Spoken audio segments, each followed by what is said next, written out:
అందరికీ నమస్కారం. జై శ్రీరామ్, జై జై శ్రీరామ్. ఓం సరస్వత్యై నమః. గురుర్బ్రహ్మ గురుర్విష్ణు గురుదేవో మహేశ్వరః గురు సాక్షాత్ పరబ్రహ్మ తస్మై శ్రీ గురవే నమః. శ్రీరామ రామ రామేతి రమే రామే మనోరమే సహస్రనామ తత్తుల్యం రామనామ వరాననే. వినండి, తెలుసుకోండి, అందరికీ తెలియజేయండి.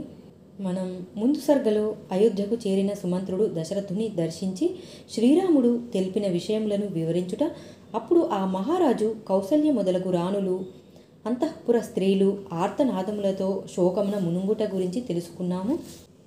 రామాయణము అయోధ్య కాండము 78వ సర్గము.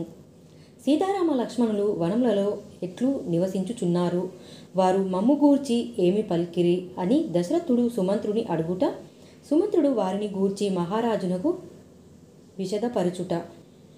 కొంతసేపటికి స్పృహరాగా ఆ దశరథ మహారాజు ఊరడిల్లిన వాడై శ్రీరాముని వృత్తాంతమును తెలిసికొనుటకై ఆ సుమంత్రుని తన చెంతకు పిలిచెను.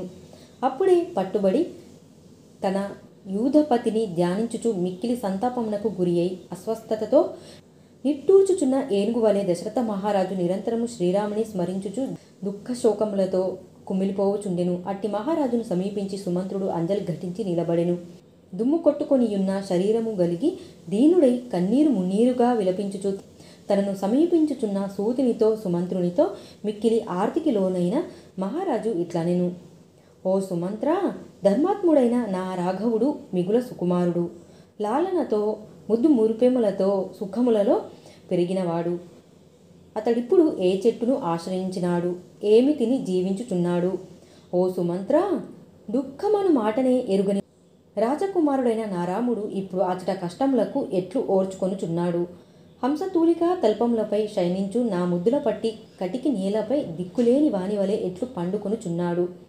ఎల్లప్పుడూ శ్రీరామునకు చతురంగ బలములు తోడుగా నుండిడివి. ఇప్పుడు అతడు నిర్జన వనములలో ఎట్లు నివసించుచున్నాడు. వనములలో పెద్ద పులులు మొదలగు క్రూర మృగములు సంచరించుచుండును, ప్రమాదకరమైన నల్లత్రాజులు తిరుగాడుచుండును. అట్టి భయంకరములైన అరణ్యములలో సీతాదేవితో కూడి రామలక్ష్మణులు ఎట్లు ఉండగలుగుచున్నారు. ఓ సుమంత్ర, సుకుమారియు దైవ సేవా తత్పరయు అయిన సీతతో కూడి రాజకుమారులైన రామలక్ష్మణులు రథము నుండి దిగి పాదచారులై ఎట్లు తిరగగలుగుచున్నారు. మందర పర్వత వనములలో ప్రవేశించు అశ్విని కుమారుల వలె మా రామలక్ష్మణులు మహారణ్యములలో ప్రవేశించుచుండగా నీవు స్వయముగా చూచితివి. నిజముగా నీవు ధన్యాత్ముడవు సుమా. ఓ సుమంత్ర, అడవులలో అడుగిడునప్పుడు మా రాముడు ఏమని నుడివెను, ఇంతకును లక్ష్మణుడేమి పల్కెను. వారి మాటలు సరే, మా కోడలు మైథిలి ఏమని వచ్చించెను. ఓ సుమంత్ర, శ్రీరాముడు దేనిపై ఆసీనుడగుచున్నాడు, ఎట్లు శయనించుచున్నాడు, అతని ఆహార విహారములెట్టివి, ఈ విషయములను వివరింపుము. స్వర్గము నుండి భ్రష్టుడైన యయాతి ఇంద్రుని అనుగ్రహముతో సాధు పురుషుల సాంగత్య ప్రభావమున అతడు దుఃఖ విముక్తిని పొందెను. అట్లే శ్రీరాముని కథాశ్రవణముతో నేను శోక విముక్తుడనయ్యెదను. మహారాజు ఇట్లు కోరిన పిమ్మట సుమంత్రుడు కన్నీరు కార్చుచు దగ్గుత్తికతో మాటలు తడబడుచుండగా ఆయనతో ఇట్లు నుడివెను. ఓ మహారాజా, శ్రీరాముడు ధర్మబద్ధముగా చేతులు జోడించి మీకు శిరస ప్రణమిల్లుచు నాతో ఇట్లు పలికెను. ఓ సుమంత్ర, ఆత్మజ్ఞానియు పరమాత్ముడును పూజ్యుడును అయిన మా తండ్రి గారి పాదములకు నా సాష్టాంగ నమస్కారములను తెలుపుము. అంతఃపురములోని తల్లులందరికీ తగిన విధముగా నేను నమస్కరించినట్లు పలుకుచు వారికి మా క్షేమ సమాచారములను గూర్చి పూర్తిగా వివరింపుము. మా తల్లి కౌసల్యాదేవికి నా ప్రణామములను తెలుపుము. మేమందరము క్షేమముగా ఉన్నట్లును శ్రద్ధాసక్తులతో ధర్మమును పాటించుచున్నట్లుగాను వివరించి ఆమెకు నా విన్నపమును ఇట్లు విశదపరచుము. అమ్మా, నీవు నిరంతరము ధర్మ తత్పరురాలవై యుండుము. అగ్ని కార్యములన్నీయును తగిన సమయములలో జరుగునట్లు చూచుచుండుము. మహారాజును దైవముగా భావించుచు ఆయన చరణములను సేవించుచుండుము.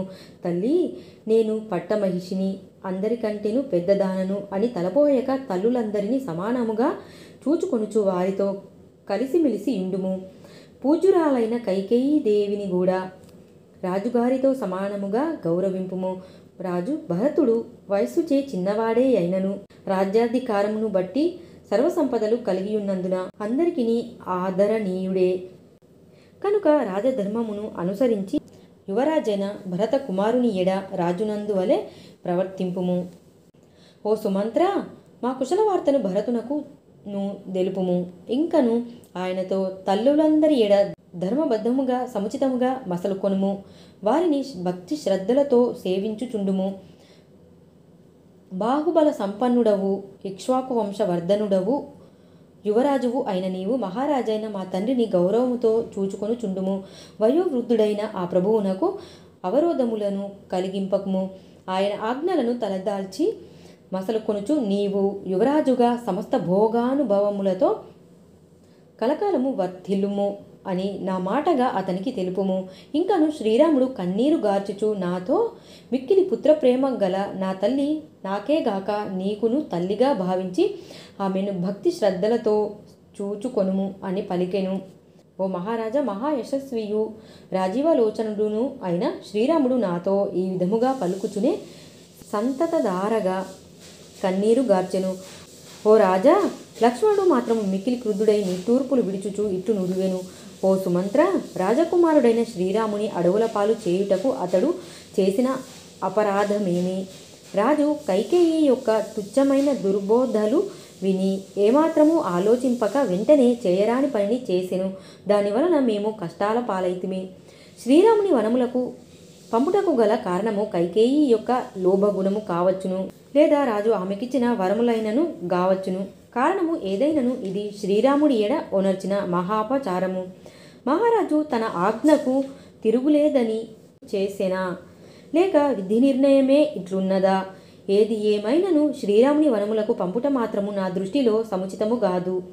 మహారాజు తొందరపాటుతో యుక్తాయుక్త విచక్షణ లేక లోక విరుద్ధముగా శ్రీరాముని అరణ్యములకు పంపెను. కావుననే అతడు ఇట్లు పరితపించుచున్నాడు.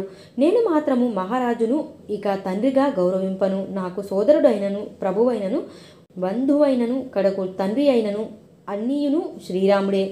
శ్రీరాముడు సమస్త లోకముల హితమునందే ఆసక్తుడైయుండు వాడు కనుక అతడు సర్వలోకములకును ప్రియమైన వాడు. అట్టి శ్రీరాముని అకారణముగా వనములకు పంపుటయనిడి క్రూర కర్మ మునర్చి ఆ మహారాజు సర్వలోకములకును అప్రియుడాయను. అట్టి ఆ రాజును లోకమెట్లు మెచ్చుకొనును. ధర్మాత్ముడును సమస్త ప్రజల మనస్సులకు ఆహ్లాదమును గూర్చువాడును అయిన శ్రీరాముని లోకధర్మమునకు విరుద్ధముగా అడవులకు పంపి ఆ రాజు ప్రజల మనస్సులకును బాధ గూర్చెను. ప్రజారంజకుడే రాజు గాని ప్రజాబాధకుడు రాజెట్లగును. కనుక అతడు రాజుగా ఉండదగడు. ఓ రాజా, జనకుని కూతురైన సీతాదేవి మాత్రము మిక్కిలి పరితపించుచు నిట్టూర్చుచు నిశ్చేష్టురాలై యుండిపోయెను. భూతము ఆవహించిన దానివలే ఆమె తన ఉనికిని తానే మరిచియుండెను. దుఃఖములను ఏమాత్రము ఎరుగనిది ఆ రాజకుమారి. ఆ సాధ్వి తన పతికి సంభవించిన కష్టములను జూచి వగచుచుండెను. ఆమె నాతో ఏమియూ పలుకక మిన్నకుండెను. నగర ప్రయాణమునకు సిద్ధమగుచున్న నన్ను జూచి ఆమె చిన్నపోయిన ముఖముతో భర్త వైపు వీక్షించుచు వెంటనే కంటతడి బెట్టెను. నేను బయలుదేరు సమయమున శ్రీరాముడు చేతులు జోడించి నిలబడి ఉండెను. ఆయన ముఖమున అశ్రుధారలు స్రవించుచుండెను. లక్ష్మణుడు ప్రక్కన చేరియుండెను. సాధ్వి సీతాదేవి పరితపించుచు ఏడ్చుచు రాజరథమును నన్నును పదే పదే చూచుచుండెను. వాల్మీకి మహర్షి విరచితమై ఆదికావ్యమైన శ్రీమద్ రామాయణం నందలి అయోధ్యాకాండమునందు 78వ సర్గము సమాప్తము. ధన్యవాదాలు. శ్రీరాముడి యొక్క గుణగణముల గురించి తెలుసుకోండి, అందరికీ తెలియజేయండి.